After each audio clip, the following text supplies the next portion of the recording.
Let's see what I'm going to do here. Let me start with this. So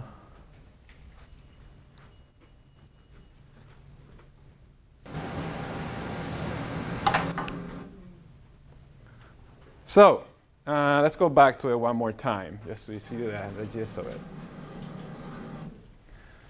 So he's going to throw those balls around those, ramp,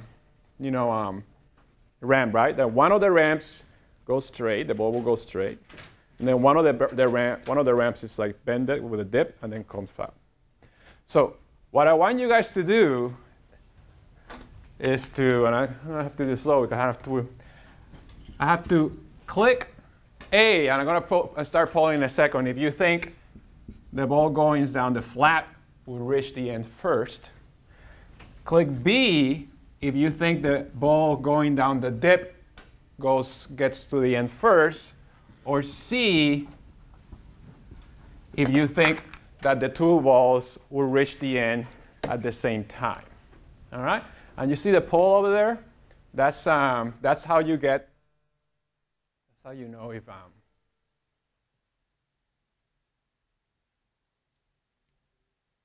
see. So we have 2, 4, 6, 8, 9, 11. We got 12 people. You gonna stay here? You gotta click OK. You're made up your mind? OK. So now I can stop the counter, and I can tell you. So I have about 33% chose the right answer. I don't know what the right answer is, but 33% chose of you. So it means that at least 70, a large percentage of you are wrong, right? So suppose you're playing for points here in the class, right? Meaning that if you get the right answer, you will get a bonus point, and if you get the wrong answer, you get nothing, right?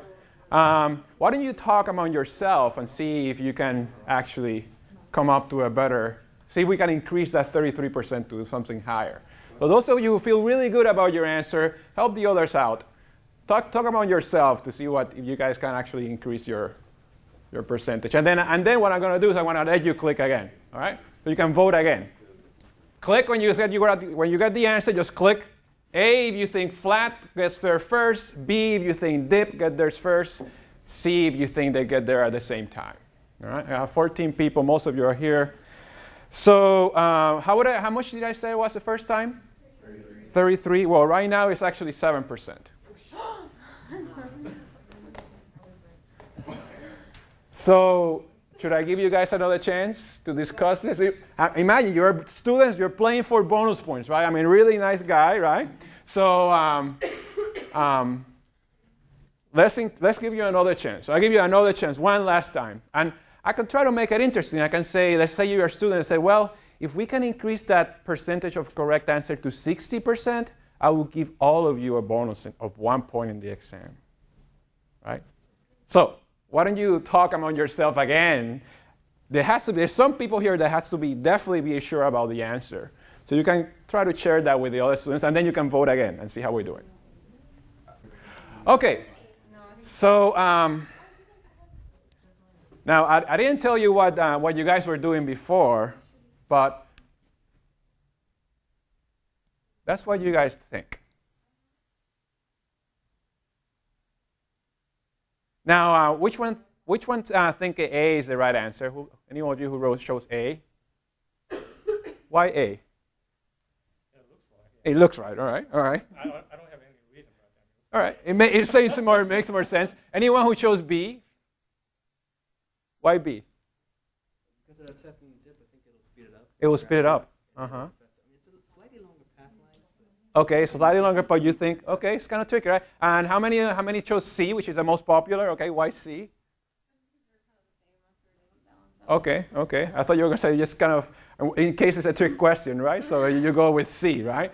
All right, so this is how one way in which we can use clickers effectively in the classroom. You see, this is an ideal question because it's simple enough that everyone understands what the problem is, but it's hard enough that I can have a distribution between all of you, and I have difference of opinions. And if I get you guys to talk about it, there's more likelihood that you will debate because you all think different things.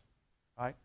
Now, this is what I'm going to be talking about, this type of clicker questions and other type of questions, and how you can use the information you receive from the students in a kind of an effective way. And most of you know how to use the clicker, so we can talk after I go over the clicker questions about that. But my main goal here is to give you five type of questions that you can ask on clicker questions.